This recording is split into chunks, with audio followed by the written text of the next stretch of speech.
सबको नमस्कार। मेरा नाम वनमाला है। मैं नारसिंगी विद्यालय में हिंदी अध्यापिका हूँ।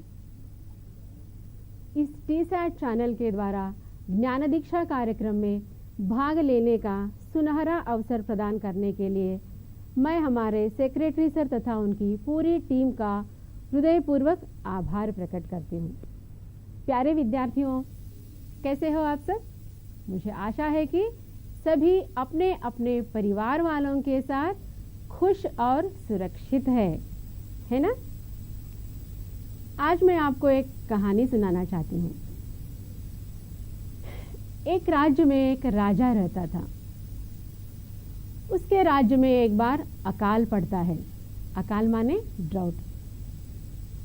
गांव राज्य के सारे लोग भूख के कारण मरने लगे। राजा ने घोषणा करवा दी कि राज्य के सारे बालकों में राजा की तरफ से रोटियां बांट दी जाएगी। अगले दिन राज्य के सारे बालक राजमहल के सामने इकट्ठा हो गए। राजकर्मचारी सभी बालकों में रोटियां बांटने लगे। रोटियां कुछ बड़ी थी, कुछ छोटी थी। सारे बालक बड़ी रोटी पाने के लिए आपस में झगड़ा करने लगे, लेकिन उनमें एक छोटी लड़की थी। वह चुपचाप खड़ी थी। रोटियां बांटते समय अंत में उस लड़की के हिस्से में एक छोटी रोटी आई। वह हंसते हुए खुशी खुशी से उस रोटी को लेकर घर पहुंचती है। दूसरे दिन भी इसी प्रकार होता है। सारे बालक फिर बड़ी रोटी पाने के लिए आपस में लड़ते रहते हैं और यह लड़की चुपचाप खड़ी रहती है। दूसरे दिन भी जब इस लड़की को छोटी रोटी ही मिलती है, वह हंसी खुशी उस रोटी को लेकर घर पहुंचती है और घर जाकर वह रोटी खाने लगती है। रोटी खाते समय उसकी रोटी में से एक सोने का सिक्का निकलता है। उस सिक्के को देखकर लड़की सोचती है, यह सिक्का मेरा तो नहीं है, मुझे इसे राजा को वापस कर देना चाहिए। वह अपने माता पिता से कहती है, माँ, मुझे इस रोटी में सोने का सिक्का मिला है, क्या मैं इसे राजा को वापस कर दूं? तब उसके माता पिता कहते हैं, हाँ बेटे, हमें दूसरों की अमानत नहीं रख लेनी चाहिए, इसलिए तुम क्या तुरंत जाओ और इस सोने के सिक्के को राजा को वापस कराओ। लड़की सोने के सिक्के को लेकर दौड़ती हुई राजमहल पहुंचती है। वहां जाकर राजा से कहती है, मुझे रोटी में सोने का सिक्का मिला है। शायद रोटी बनाते समय गलती से यह सिक्का आटे में गिर गया होगा, आप इसे ले लीजिए। लड़की की ईमानदारी देखकर राजा बहुत प्रसन्न होते हैं और राजा उस लड़की को दत्तक लेना चाहते हैं। दत्तक का अर्थ है अडॉप्ट करना। तो राजा लड़की के माता पिता से बात कर लड़की को दत्तक लेते हैं और लड़की के माता पिता को अपने राजमहल में ही रहने का स्थान देते हैं। कुछ दिनों के बाद राजा अपनी सारी संपत्ति लड़की के नाम कर देते हैं और उस लड़की को अपना उत्तराधिकारी घोषित करते हैं, यानी उस लड़की को उस राज्य की रानी बना देते हैं। तो बच्चों, इस कहानी से आपको क्या शिक्षा मिलती है? इस कहानी से हमें यह शिक्षा मिलती है कि ईमानदार रहने से हम सच्चाई और अच्छाई के मार्ग पर जा सकते हैं और दूसरों की चीजें हमें नहीं लेनी चाहिए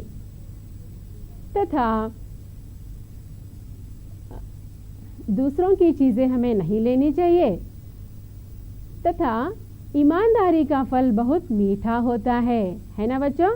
कैसी लगी आपको यह कहानी? अच्छी लगी ना? तो ठीक है, अब मैं आपको एक चित्र दिखाऊंगी जिससे आप सभी परिचित है।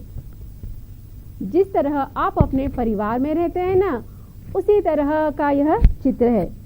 देखिए इस चित्र में कौन क्या कर रहे हैं। इस चित्र में देखिए दादाजी, दादी जी, पिताजी और माताजी भाई बहन। ये क्या कह रहे हैं देखेंगे। दादा पढ़ते हैं अखबार, पापा जाते हैं बाजार, दादी मीठे गीत सुनाती, माँ अच्छे पकवान बनाती, मैं और भैया दोनों पढ़ते, कभी कभी आपस में लड़ते, मुझको अपने घर से प्यार, यह है मेरा घर परिवार। तो बच्चों, इस चित्र में दादाजी, पिताजी और भाई, ये तीनों क्या है, पुरुष जाति से संबंधित चित्र है। दादी जी, माताजी और बहन, ये तीनों क्या है, स्त्री जाति से संबंधित चित्र है। यहाँ पर दादाजी क्या कर रहे हैं, दादाजी अखबार पढ़ रहे हैं, पिताजी बाजार से सामान ला रहे हैं और दादी जी पिताजी को देख रही है। माँ क्या कर रही है, माँ रसोई घर में सब्जियां काट रही है तथा भाई और बहन दोनों क्या कर रहे हैं, पढ़ रहे हैं, जिस तरह आप पढ़ रहे हो, है ना। तो आपने कहानी में भी राजा, रानी, पिताजी, माताजी, बालक, लड़की, यहाँ पर राजा, पिताजी, बालक, ये सारे क्या है, पुरुष वर्ग से संबंधित शब्द है और रानी, माताजी और लड़की, ये तीनों क्या है, स्त्री वर्ग से संबंधित शब्द है। तो यहाँ पर दादाजी, पिताजी, भाई, ये तीनों चित्र क्या है, पुल्लिंग शब्द है और दादी जी, माता और बहन, ये तीनों क्या है, स्त्रीलिंग शब्द है। तो आज का मेरा विषय है हिंदी व्याकरण के अंतर्गत लिंग। तो अब हम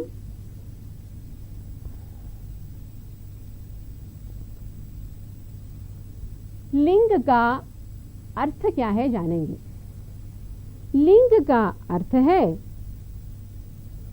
चिन्ह या निशान। अभी हमने चित्र में जो दादाजी, पिताजी, भाई और कहानी में राजा, पिताजी, बालक, ये सभी देखे ना, ये सारे क्या है, पुरुष वर्ग से संबंधित चिन्ह है। और दादी जी, माताजी, बहन तथा उस कहानी में रानी, माता और लड़की, ये तीनों क्या है, स्त्री वर्ग से संबंधित चित्र है। तो पुरुष वर्ग से संबंधित चित्रों को उन्हें ही चिन्ह कहा जाता है। यही क्या है, स्त्रीलिंग और पुल्लिंग चिन्ह है। तो आज हम लिंग का अर्थ क्या है, उसकी परिभाषा क्या है, उसके भेद कितने हैं और कौन कौन से शब्द ऐसे हैं जो पुल्लिंग है तथा कौन कौन से ऐसे शब्द हैं जो स्त्रीलिंग है, लिंग की पहचान क्या है और किस तरह पुल्लिंग से स्त्रीलिंग शब्द बनाए जाते हैं, आदि बातों की हम जानकारी प्राप्त करेंगे। लिंग की परिभाषा, संज्ञा के जिस रूप से वस्तु की पुरुष व स्त्री जाति का बोध होता है उसे लिंग कहते हैं। उदाहरण के लिए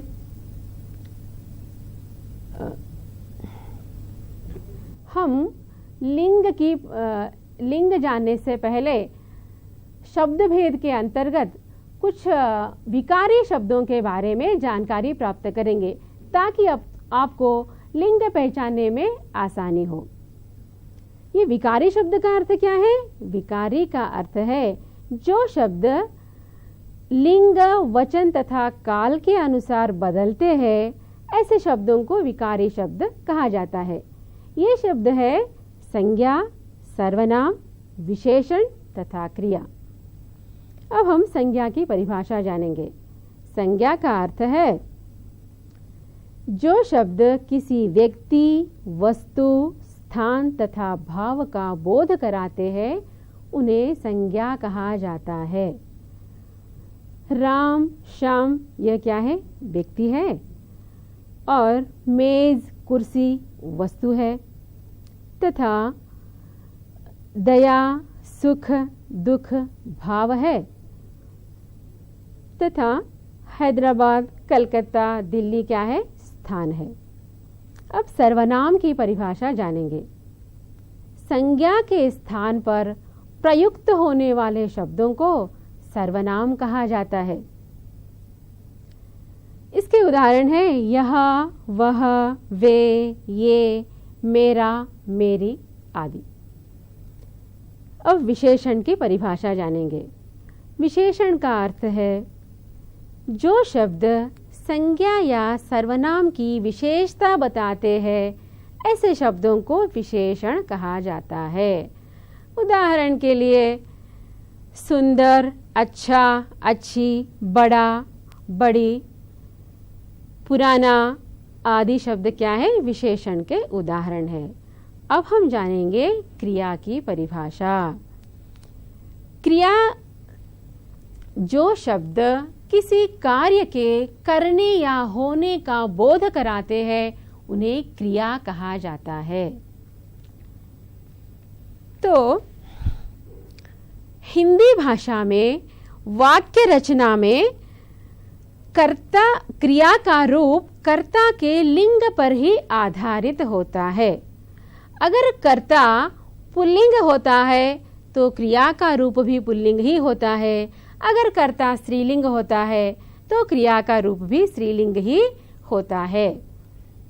उदाहरण के लिए प्रद्युम्न पढ़ता है। यहाँ पर पढ़ता का रूप क्या है? पुल्लिंग है। इसका स्त्रीलिंग रूप है पढ़ती है। अर्थात वाक्य में अगर कर्ता पुल्लिंग है, यहाँ पर देखिए आप, प्रद्युम्न क्या है? पुल्लिंग शब्द है, इसीलिए उसके अनुरूप ही क्रिया का रूप क्या है? पढ़ता अकारांत है। इसका इकारांत रूप स्त्रीलिंग रूप होगा पढ़ती। यहाँ देखिए शर्वाणी गाती है। शर्वाणी क्या है? स्त्रीलिंग है, इसीलिए इसके अनुरूप ही क्या है? क्रिया गाती है आया है। अगर यहाँ पर शर्वाणी के स्थान पर हम रमेश या सुरेश किसी को लेंगे तो यहाँ क्रिया का रूप क्या होगा? गाता है आएगा। यहाँ शर्वाणी स्त्रीलिंग है, इसलिए इसका रूप क्या आया है? गाती है आया है। तो अकारांत शब्द सारे पुल्लिंग के लिए प्रयोग किए जाते हैं। इकारांत सारे क्या होते हैं? क्रिया स्त्रीलिंग के लिए प्रयोग में लाए जाते हैं। अब हम क्रिया के रूपों के बारे में संक्षिप्त जानकारी प्राप्त करेंगे। क्रिया के मूल शब्द को धातु कहते हैं। जैसे पढ़ना क्या है? एक सामान्य क्रिया है, इसका मूल रूप है पढ़। लिखना एक सामान्य क्रिया है, इसका मूल धातु है लिख। सुनना एक सामान्य क्रिया है, इसका मूल धातु है सुन।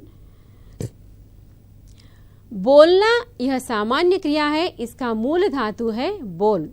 तो इस तरह मूल धातु के साथ हम ना प्रत्यय जोड़कर क्रिया का सामान्य रूप बनाते हैं तथा वाक्य प्रयोग करते समय हम मूल धातु के साथ ता प्रत्यय लगाकर हम वाक्यों में प्रयोग करते हैं। जैसे मान लीजिए अभी हमने प्रद्युम्न पढ़ता है देखा है ना। पढ़ क्या है? मूल धातु है, उसके साथ हमने ता प्रत्यय लगा दिया है तो वह क्या बन गया? पढ़ता। लिख मूल धातु के साथ ता प्रत्यय लगाएंगे तो लिखता शब्द बनेगा। तो इस तरह पुल्लिंग के लिए अकारांत रूप होते हैं, स्त्रीलिंग के लिए इकारांत रूप होते हैं। पढ़ता, सुनता, गाता, बोलता यह सारे पुल्लिंग के रूप है। पढ़ती, सुनती, गाती यह सारे क्या है? स्त्रीलिंग के रूप है। अब यहाँ हम कुछ उदाहरण देखेंगे।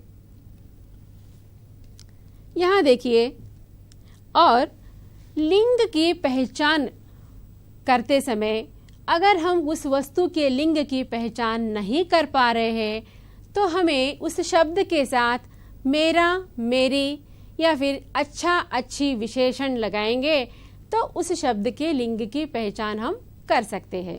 यहाँ देखिए, मेरी घड़ी सुंदर है। यहाँ पर घड़ी क्या है? स्त्रीलिंग शब्द है, इसीलिए यहाँ पर मेरी क्या है? विशेषण लगाया हुआ है, यानी मेरी क्या है? इकारांत विशेषण है। आगे देखिए, मेरा मकान अच्छा है।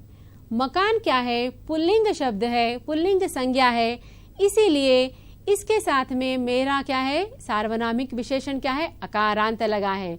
तो अकारांत सारे हम पुल्लिंग शब्दों के लिए प्रयोग करते हैं, इकारांत सारे शब्द स्त्रीलिंग संज्ञा के लिए प्रयोग करते हैं। आगे देखिए, दरवाजा बड़ा है। यहाँ पर विशेषण क्या है? बड़ा आया है, तो दरवाजा क्या लिंग, किस लिंग में होगा बताइए? हाँ, तो बड़ा क्या है? यह अकारांत है, इसलिए दरवाजा क्या है? यहाँ पर पुल्लिंग है। सड़क बहुत छोटी है। यहाँ पर छोटी का रूप क्या है? इकारांत है, इसलिए सड़क क्या हो गया? स्त्रीलिंग है ना बच्चों? समझ रहे हैं ना आप लोग? आप सभी ध्यान दीजिए और सभी अगर आवश्यकता महसूस हो तो आप लिख भी लीजिए इसे। आगे देखिए, मोम पिघल रहा है। यहाँ पर मोम क्या है? संज्ञा शब्द है। पिघल क्या है? यह मुख्य क्रिया है। रहा क्या है? इसके साथ में सहायक क्रिया है। तो सहायक क्रिया का रूप देखिए अकारांत है, तो इसका अर्थ क्या है? मोम क्या होगा? यहाँ पर पुल्लिंग है। आगे देखिए, बर्फ पिघल रही है। यहाँ पर बर्फ क्या है? संज्ञा शब्द है। पिघल क्या है? मुख्य क्रिया है। रही क्या है? यह इकारांत सहायक क्रिया है। तो इस इकारांत सहायक क्रिया को देखकर ही आप बर्फ किस लिंग में है यह पहचान सकते हैं। यानी बर्फ क्या है? यहाँ बर्फ का स्त्रीलिंग है बर्फ, इसीलिए रही शब्द का प्रयोग किया गया है। यहाँ पर देखिए, क वर्ग के चित्र क्या है? क वर्ग में एक बालक फुटबॉल खेल रहा है और कुम्हार मिट्टी के बर्तन बना रहा है। आपने 8वीं कक्षा में प्यारा गांव पाठ में देखा ना, कुम्हार, सुनार, लोहार, है ना, आदि व्यवसायी लोग रहते थे ना, उसमें उस पाठ में देखा ना आपने। तो क वर्ग के सारे क्या है? पुल्लिंग शब्द है। ख वर्ग में देखिए, लड़की फुटबॉल खेल रही है तथा कुम्हारिन क्या है? मिट्टी के बर्तन बना रही है। यानी चित्र से ही पता चल रहा है कि यह स्त्रीलिंग शब्द है। तो इस क वर्ग के सारे चित्र क्या है? पुल्लिंग के अंतर्गत आते हैं। ख वर्ग के सारे चित्र क्या है? स्त्रीलिंग के अंतर्गत आते हैं। तो आगे देखिए,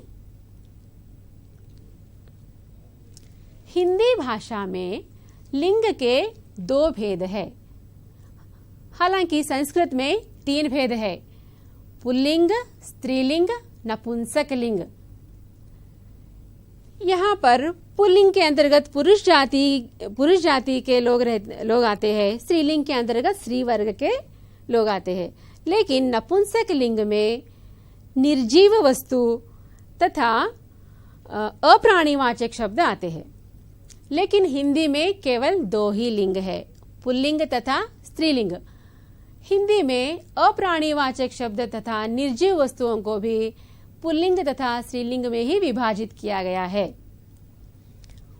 पुल्लिंग पुरुष जाति का बोध कराने वाले शब्दों को पुल्लिंग कहते हैं, जैसे पिता, अध्यापक, मोर, कुत्ता, घोड़ा, पंखा, नर, मुर्गा। स्त्रीलिंग स्त्री जाति का बोध कराने वाले शब्दों को स्त्रीलिंग कहते हैं, जैसे माता, अध्यापिका, मोरनी, कुतिया, घोड़ी, खिड़की, सुई, मादा, मुर्गी। ऊपर देखिए आप, अध्यापक पुल्लिंग शब्द है, उसका स्त्रीलिंग रूप है अध्यापिका। मोर पुल्लिंग है, मोरनी क्या है? स्त्रीलिंग है। कुत्ता पुल्लिंग है, कुतिया स्त्रीलिंग रूप है। घोड़ा पुल्लिंग है, घोड़ी स्त्रीलिंग रूप है। तथा पंखा क्या है? वस्तु है। नर, नर का स्त्रीलिंग रूप है मादा। मुर्गा क्या है? पुल्लिंग है, उसका स्त्रीलिंग रूप है मुर्गी। मुर्गा माने कॉक, मुर्गी माने हेन।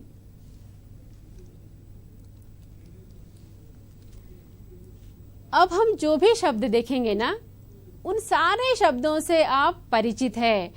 आपको तेलुगु में, अंग्रेजी में, हिंदी में, किसी न किसी पाठ में ये सारे शब्द आप जान चुके हैं। आपके लिए मैं जो शब्द बताने वाली हूँ, कोई भी शब्द नए नहीं है। आप सभी इन शब्दों से चिर परिचित है। केवल आपको सिर्फ उसके लिंग की पहचान नहीं है, इसलिए हम कुछ पुल्लिंग शब्दों की पहचान जानेंगे अभी। उदाहरण के लिए महीनों के नाम। सारे महीनों के नाम क्या है? पुल्लिंग के अंतर्गत आते हैं। जैसे चैत्र, वैशाख, ज्येष्ठ, आषाढ़, श्रावण, भाद्रपद, अश्विन, कार्तिक, मार्गशीर्ष, पौष, माघ, फाल्गुन। ये सारे महीने क्या है? पुल्लिंग के अंतर्गत ही आते हैं। जैसे अंग्रेजी में जनवरी, फरवरी, मार्च, अप्रैल में कहते हैं ना, इसी को ही तेलुगु में भी चैत्र के साथ म लगा देंगे तो चैत्रम हो जाएगा। चैत्र मासम, वैशाख मासम, है ना, ज्येष्ठ मासम। तो इस तरह तेलुगु के अंतर्गत भी यह महीने रहते हैं। आगे दिनों के नाम। दिन माने डेज। रविवार, सोमवार, मंगलवार, बुधवार, गुरुवार, शुक्रवार, शनिवार। जैसे अंग्रेजी में क्या कहते हैं आप? Sunday, Monday, Tuesday, Wednesday. Monday से सैटरडे क्या है? हमारा कार्य करने के दिवस होते हैं, और संडे छुट्टी का दिन होता है ना। आगे जानेंगे हम ग्रहों के नाम। आप सोशल स्टडीज में ग्रहों के नाम जानते हैं ना? सूर्य, चंद्र, है ना, मंगल, बुध, शनि, है ना, मार्स, वीनस, मर्क्यूरी, जुपिटर, है ना, जानते हैं ना आप सभी? सोशल में पढ़ा है ना अपना सोलार सिस्टम में। पर्वतों के नाम जैसे हिमालय, सतपुड़ा, कैलाश, विंध्याचल, माउंट एवरेस्ट। अब आ गए समय के नाम। समय के नाम भी क्या है? सारे पुल्लिंग के अंतर्गत ही आते हैं। घंटा, पल, क्षण, मिनट। समय माने टाइम। अगर हम मान लीजिए आप अभी टी सेट का पाठ देख रहे हैं, हम कुछ देखते रहते हैं तो 1 घंटा कैसे गुजरता है हमें इसका समय का पता ही नहीं चलता। अगर हम व्यर्थ बैठे हैं, कुछ काम नहीं है, तो एक एक पल गुजरना हमारे लिए बहुत मुश्किल होता है ना। यहाँ देखिए चित्र में सोलार सिस्टम आपने सोशल स्टडीज में पढ़ा है ना, देखा है ना आपने। 8वीं कक्षा के छात्र जानते हैं सौर मंडल, है ना, आपको धरती की आंखें पाठ में आया है ना। इस पर्वत को देख रहे हैं आप, जानते हैं ये कौन सा पर्वत है? हाँ, माउंट एवरेस्ट, जहां पर पूर्णा स्वेरो चढ़ी थी, है ना, जानते हैं ना पूर्णा स्वेरो को? हाँ, यह है माउंट एवरेस्ट। यहाँ पर देखिए घड़ी, समय के बारे में आपको पता चलता है ना। 1 घंटा माने 1 आवर, पल मीन्स 1 मिनट।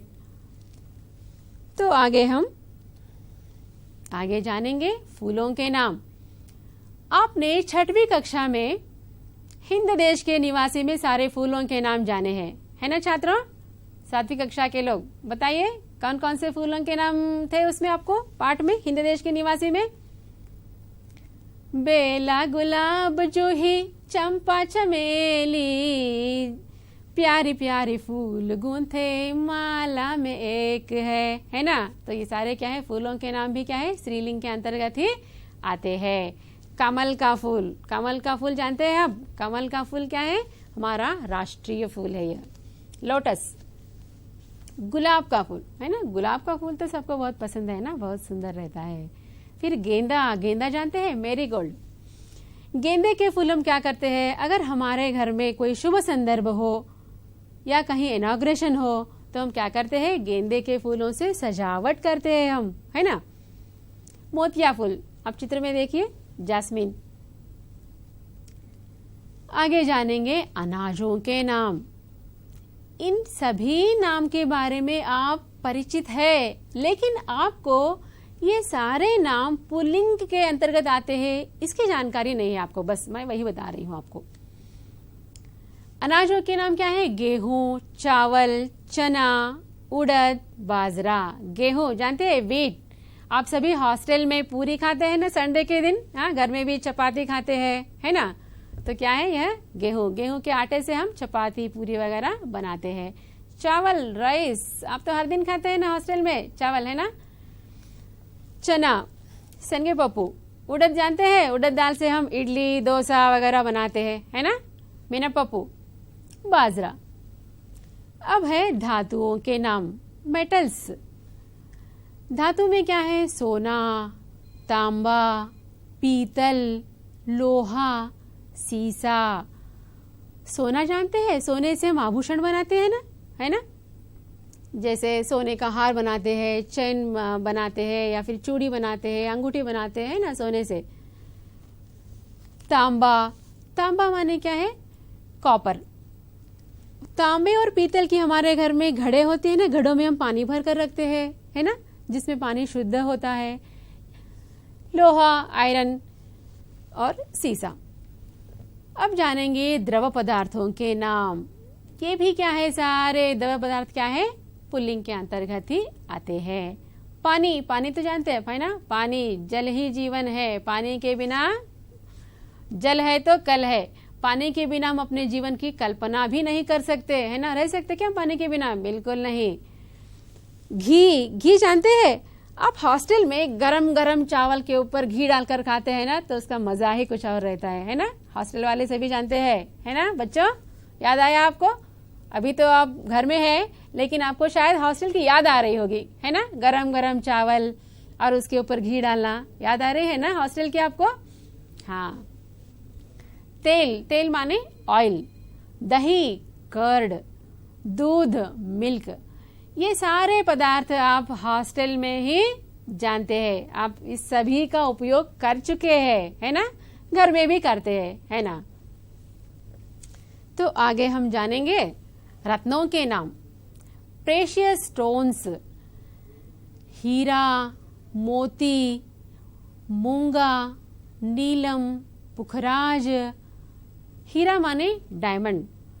कुछ लोग अंगूठी में ये सारे रत्न डालकर क्या कहते हैं? नवरत्न की अंगूठी पहनते हैं। अब है पेड़ों के नाम। सारे पेड़, पीपल, आम, बरगद, अशोक, केला, संतरा। और पेड़ और फलों के नाम भी क्या है? पुल्लिंग के अंतर्गत ही आते हैं। पेड़ क्या करना चाहिए? पेड़ हमें छाया देते हैं, पेड़ वृक्षारोपण करना चाहिए, इससे हमारा वातावरण क्या, हमें शुद्ध हवा मिलती है ना? आगे जानेंगे। अब केला, संतरा आप हॉस्टल में आपको देते हैं ना, हर दिन एक फ्रूट्स देते हैं आपको खाने के लिए, है ना? देशों के नाम। भारत, चीन, अमेरिका, जापान, इटली, इंग्लैंड। सारे देश क्या है? पुल्लिंग के अंतर्गत ही आते हैं। आप किस देश में रहते हैं? हाँ, भारत देश में रहते हैं ना? हाँ। सागरों के नाम। सागर माने समुद्र, ओशंस। हिंद महासागर, प्रशांत महासागर, अरब सागर, ये सारे क्या है? पुल्लिंग के अंतर्गत ही आते हैं। समुद्र के पानी से क्या बनाते हैं बच्चों? नमक बनाते हैं ना, जानते हैं ना आप सभी? हाँ।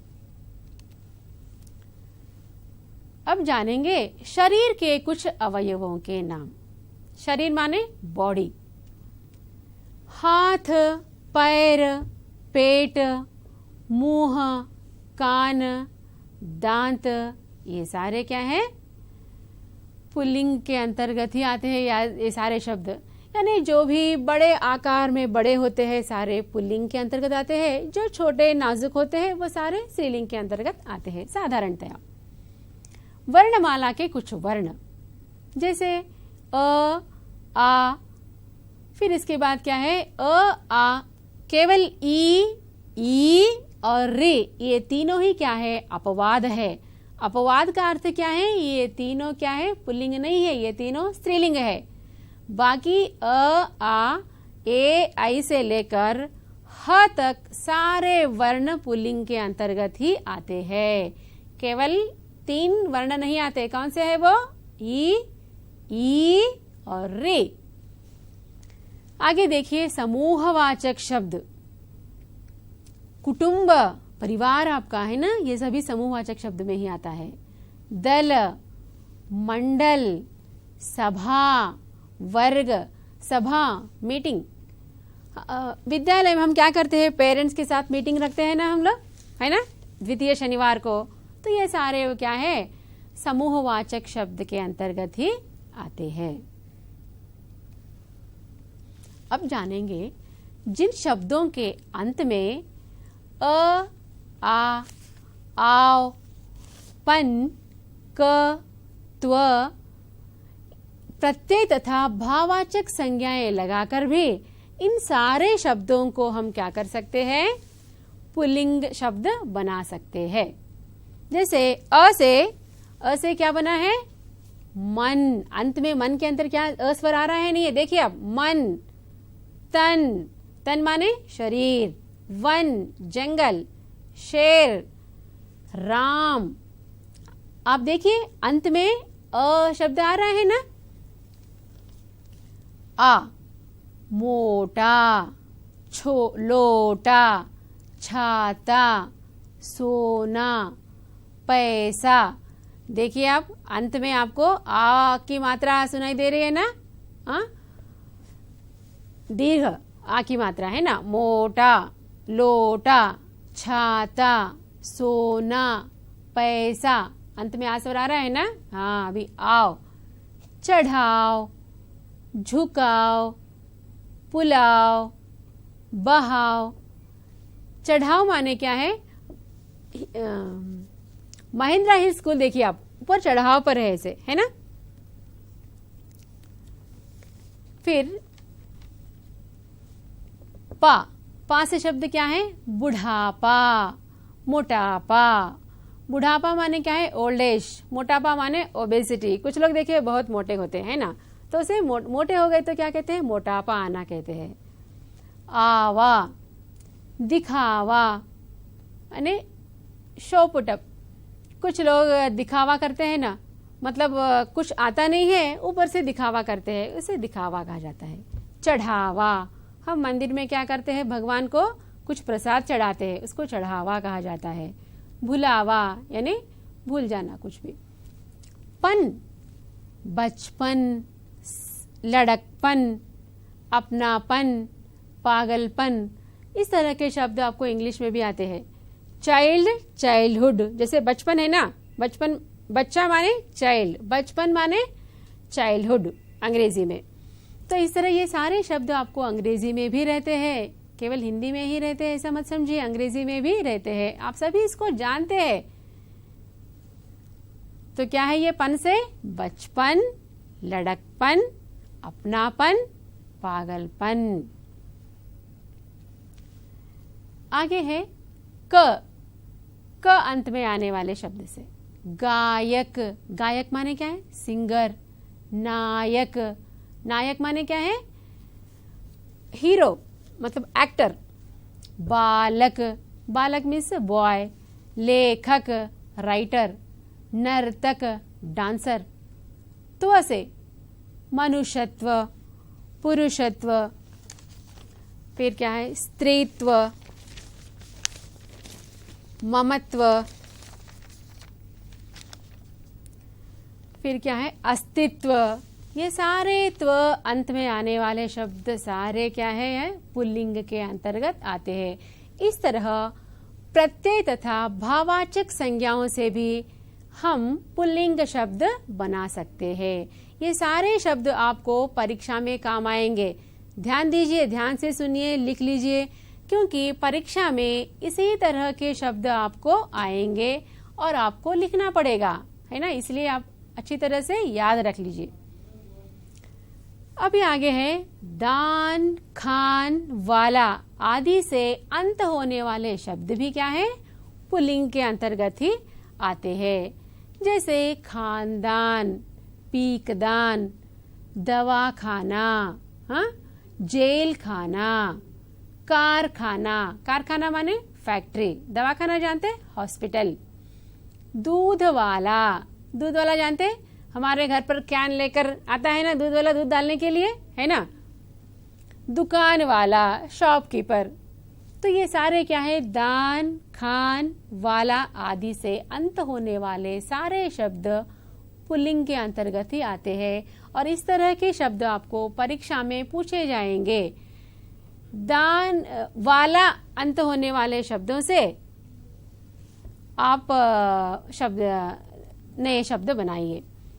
नित्य सदा पुल्लिंग शब्द, कुछ शब्दों का प्रयोग सदा पुल्लिंग में ही किया जाता है, जैसे भेड़िया, खरगोश, चीता, मच्छर, तोता, पक्षी, उल्लू, बाज, बिच्छू, कौवा।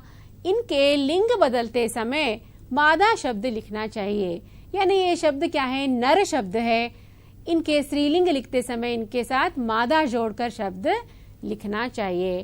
तो अब तक हमने क्या है, पुल्लिंग शब्दों की जानकारी प्राप्त की। अब हम स्त्रीलिंग शब्दों की जानकारी प्राप्त करेंगे। जिन शब्दों के अंत में ई, आवट, या, ता, आई, आहट, ख आते हैं वे प्रायः स्त्रीलिंग ही होते हैं, जैसे चांदी, नदी, हंसी, बोली। आवट से सजावट, बनावट, थकावट। इया से गुड़िया, बुढ़िया, कुटिया, चिड़िया। ता से मित्रता, शत्रुता, सुंदरता, कठोरता। आई से पढ़ाई, धुलाई, लड़ाई, चढ़ाई। आहट से मुस्कुराहट, मुस्कुराहट माने स्माइल, घबराहट और चिकनाहट। ख से ईख माने शुगरकेन, भूख, चीख, लाख, देख। ये सारे क्या है, स्त्रीलिंग शब्द है, यानी प्रत्यय लगाकर हम इस तरह स्त्रीलिंग शब्द बना सकते हैं। ग्रहों में पृथ्वी स्त्रीलिंग है। अभी हमने ग्रहों में क्या देखा, सूर्य, चंद्र आदि क्या थे, वह पुल्लिंग थे। सूर्य एक तारा है, चंद्र क्या है, उपग्रह है। बाकी सारे क्या थे, पुल्लिंग थे, लेकिन पृथ्वी एक ही क्या है, स्त्रीलिंग है, अर्थ है यह। धातुओं में चांदी और पेड़ों में नीम और इमली का पेड़ क्या है, स्त्रीलिंग है। बाकी सारे पेड़ क्या है, हमने पुल्लिंग के अंतर्गत देखे, केवल नीम और इमली क्या है, स्त्रीलिंग शब्द है। अनाजों के नाम, मक्का, मकई, मूंग, अरहर। मकई, मकई माने क्या है, ये स्वीट कॉर्न, कॉर्न। आगे इकारांत संस्कृत शब्द, भक्ति, शक्ति, मति, नीति, अग्नि। वर्णमाला के कुछ वर्ण, ई और रे, इसके पहले हमने जाना इसके बारे में, है ना। समुदायवाचक कुछ नाम, सेना, फौज, सभा, टोली, कक्षा। यानी क्या है ये, आर्मी, फिर ठीक है। शरीर के कुछ अंग, आंख, नाक, जीभ, उंगलियां, गर्दन। ये सारे क्या है, शरीर के अंग स्त्रीलिंग के अंतर्गत आते हैं।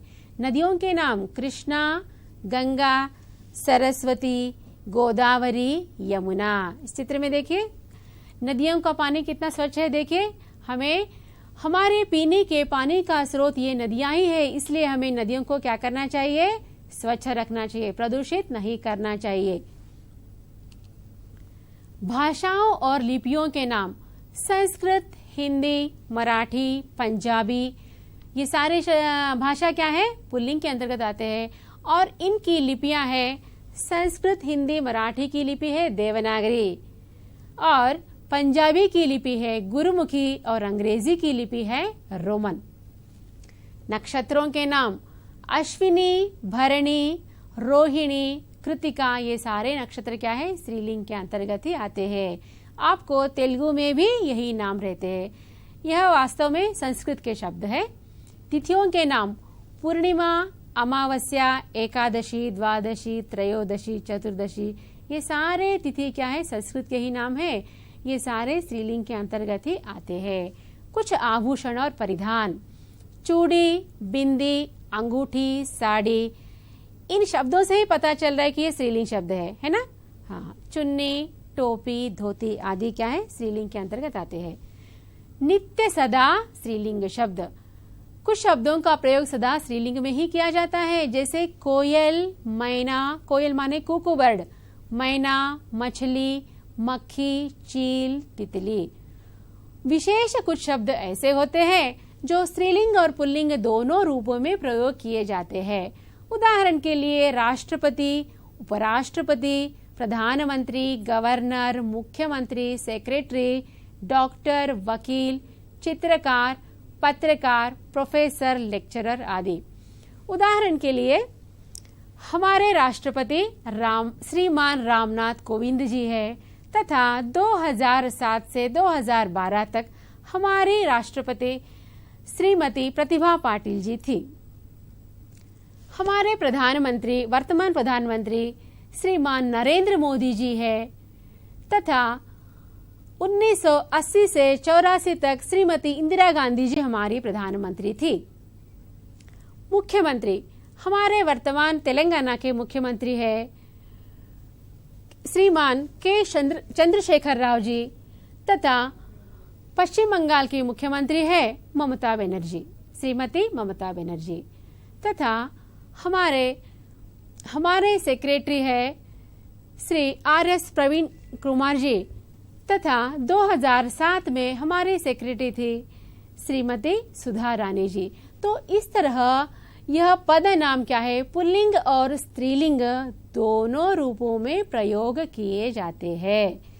तो अब हम कुछ ऐसे शब्दों को जानेंगे जो पुल्लिंग से स्त्रीलिंग कैसे बनाए जाते हैं, इनके नियम क्या है। अ को आ में बदल के हम पुल्लिंग से स्त्रीलिंग रूप बना सकते हैं, जैसे छात्र, छात्रा, वृद्ध, वृद्धा, शिष्य, शिष्या, महोदय, महोदया। यहाँ पर क्या है, छात्र माने क्या है, स्टूडेंट। अ को हम आकारांत में बदल के स्त्रीलिंग रूप में हमने इसका प्रयोग किया है। आगे देखिए, आ को या में बदल के भी पुल्लिंग से स्त्रीलिंग रूप हम बना सकते हैं। चूहा, चूहिया, डिब्बा, डिबिया, बेटा, बिटिया, बूढ़ा, बुढ़िया। अ को अ या आ को ई इन करके भी हम पुल्लिंग से स्त्रीलिंग शब्द बना सकते हैं। पुत्र, पुत्री, नर, नारी, लड़का, लड़की, देव, देवी, बेटा, बेटी, मौसा, मौसी, दास, दासी, पोता, पोती, बिलाव, बिल्ली, ग्वाला, ग्वालिन, नाना, नानी, सहपाठी, सहपाठिन। सहपाठी माने क्लासमेट। आगे देखिए, शब्दों के अंत में ई इन जोड़कर भी हम पुल्लिंग से स्त्रीलिंग शब्द बना सकते हैं। कुम्हार, कुम्हारिन, अपने 8वीं कक्षा में पढ़ा ना, सुनार, सुनारिन, कुम्हार, कुम्हारिन। धोबी, धोबिन, नाग, नागिन, माली, मालिन, मालिक, मालकिन। आगे देखिए, आनी और आइन जोड़कर भी हम पुल्लिंग से स्त्रीलिंग बना सकते हैं। पंडित, पंडिताइन, ठाकुर, ठकुराइन, नौकर, नौकरानी, गुरु, गुरुआइन, सेठ, सेठानी, देवर, देवरानी। ये सारे शब्द आपको 8वीं से लेकर 10वीं तक सभी कक्षाओं में काम आएंगे, अच्छी तरह से याद रख लीजिए।